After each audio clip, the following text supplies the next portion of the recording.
Would you like to hit the ground running in 2024 from January the 1st with your business? As I promised in my previous videos, what I wanted to do today is look back at 2023, spend a short amount of time there, think about what jobs need to be done before the end of the year, and then also the intention setting for 2024. The reason I like to get this done in December is because it's no good doing this when you get to 2024, because January starts running away with you. This needs to be looked at now in the next week, next 10 days or so, and you don't have to spend very long on it. So what we're going to do is we're going to think about what has 2023 taught you. What were the lessons that you learned in 2023 looking back? Just skim through January to December and think about those lessons that 2023 has taught you. And I'll just give you a short while to think about that. While you're doing your own one, I could use some examples here. So I realise that I need to work from a daily plan. I can't just get up and hope that I'm going to do some things. I need to know, because I'm self-employed, I need to know the day before what I'm doing. I need to be able to pivot when I need to. So instead of just pushing at something, if it's not working, I need to just be able to pivot and do something else and be flexible. I've realised I'm resilient, that I'm strong, that I'm capable, that I'm God-filled, and that I need to stay on top of my numbers, which is important.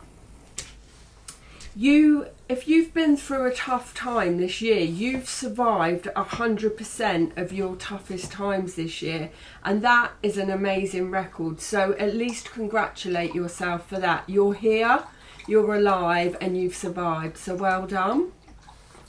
So I'll just give you a little bit longer to fill that out, and we'll move on to the next question.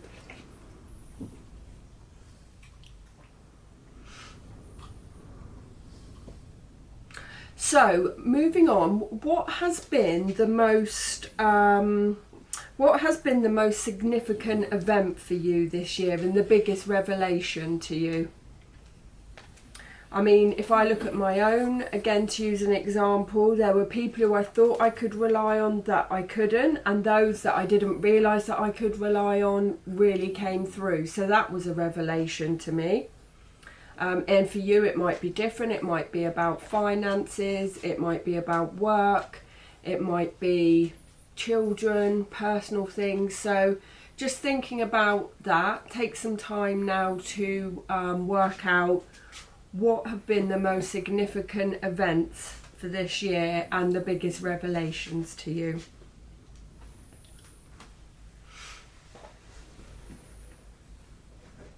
And you can always go back and you can always stop this video here and do this and then move on to the next question when you're ready if you need more time.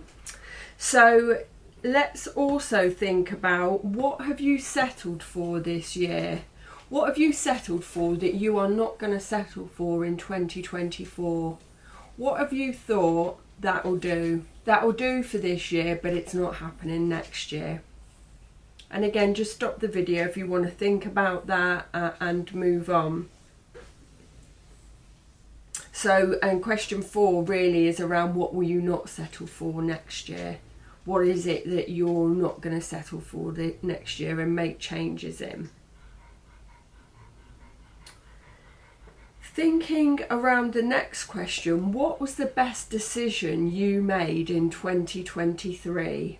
I had to really think about this, and I thought, hands down, February 2023, I got baptised, and that was hands down the best decision that I've ever made, not just in 2023, but pretty much for my whole life. So that was mine. What was your best decision you made in 2023? And what was the best action you've taken? So not just a decision, but what was the best action you took? What did you not just think about doing, but what did you actually do that was brilliant? For me, it was leaving my part-time job and doing YouTube and being an eBay reseller full-time. It was scary because there's the unknown financially, but until you make that move, it's just never you can't juggle all the balls. So that was the best action, tangible action I took. So what was yours? What did you actually do that you thought, yeah, that was a great decision? Just give you a couple of moments to think about that. Thinking about little jobs or big jobs or jobs that need doing that are going to, that have been on your mind for a long time. What jobs have you been putting off? What job on your to-do list keeps getting moved over to the next list, to the next list, to the next list? What is it that you could do that needs doing that is going to make you relieved? I know for me is my garden. And sometimes it just looks too big a task and it's too overwhelming. So you can either think about bringing someone in and paying them, or you can think about actually just tackling a small corner of the garden or just a tiny bit, because little tiny actions lead to that completion eventually. And there's a brilliant book called Atomic Habits. I don't know if you've seen that, but it's about that drip, drip, drip. Just keep chipping away at that little job. So what job do you not want to carry into next year?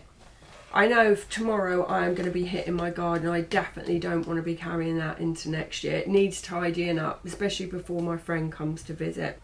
And not only what is the job you don't want to carry on to next year or to the next to-do list, what are you going to feel like when you've done that job? How relieved are you going to feel? Because right now it's taking up headspace. It's living rent-free in your head. So just decide that's the job that needs doing, and put a little bit of time aside and just make yourself count backwards from 5, 4, 3, 2, 1, and just go and do it.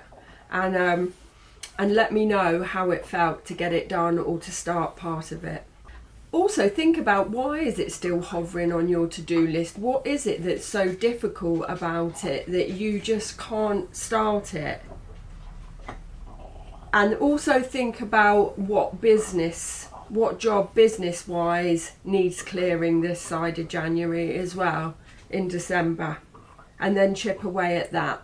Then moving on into 2024, is there a new habit that you need to create to hit 2024 running so that you can move forward in a positive way?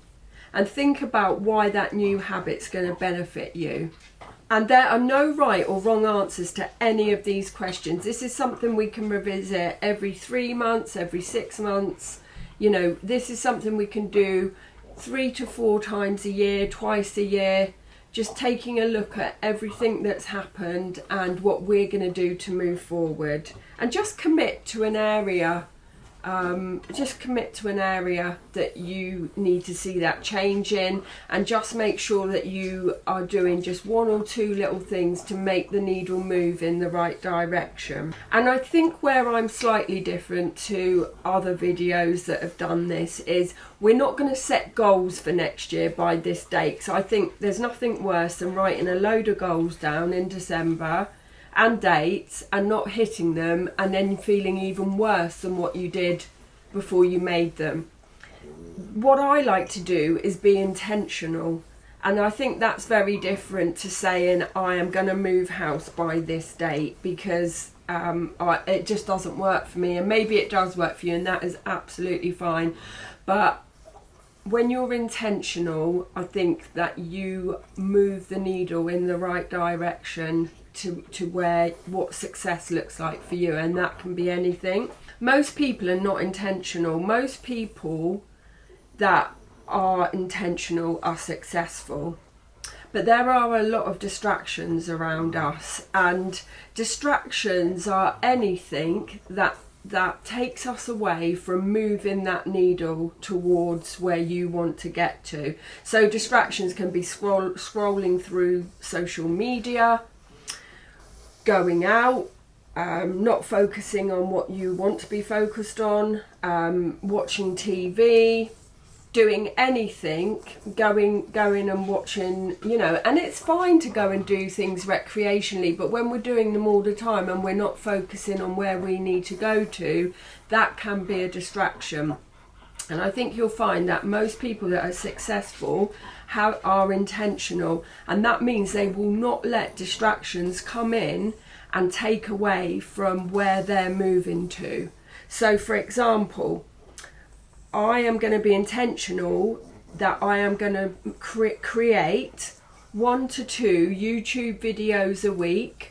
I'm not going to think about the revenue it might bring in for me. I'm not going to think about what I'm getting out of it. I want to be here for you, the viewers, bringing you videos about photography and mental health.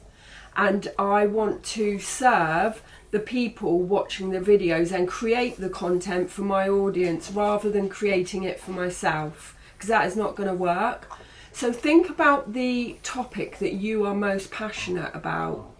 If you were to go and ask your family and friends what you talk about most of the time, what you're most passionate about, that will give you a good idea that you are going to come across most naturally when you're talking about those topics that people always hear you talk about. So focus on those things that you are passionate about, and just go out to create content for your audience. Once you know what you're passionate about, you'll know who your audience is and what age group, you know, who you're aiming at.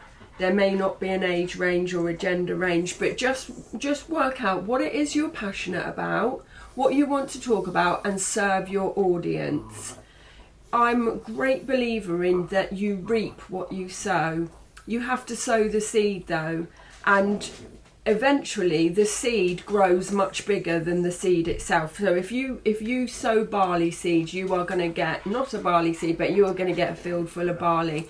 And so you reap what you sow. So eventually, by creating videos or content or whatever it is your business does for your audience, serving your clients, you are going to eventually reap good seeds. But if you're not intentional about, you know, being there and serving, but you're just thinking about the money you're going to make, and now a lot of people are just about the now. How can I make money right now, this minute?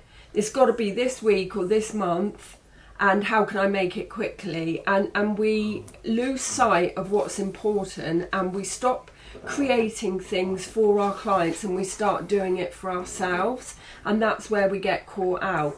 If you keep creating quality content for your audience, for your clients, products for your clients, you are eventually going to reap what you sow. And I would rather sow in the future good seeds than reap right now and then there's nothing substantial there.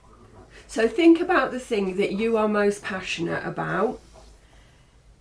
Plan your content, plan your products, plan your business and your services, and do it to give your audience the benefits rather than yourself. And you will find that eventually that will all come back to you in a good way.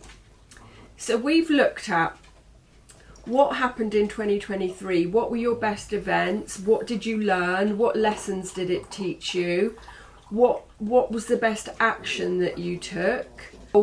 Setting intentions rather than goals, and creating great content for your audience or products or services, and serving your audience, not yourself. And I think once you've done those things and you've put all of that into practice, eventually it will all come back and it will be good seeds that you've reaped. So let me know in the comments what 2023 has taught you and what you will be intention setting for 2024. Please like and share my video and subscribe to my channel, and I will see you in the next one.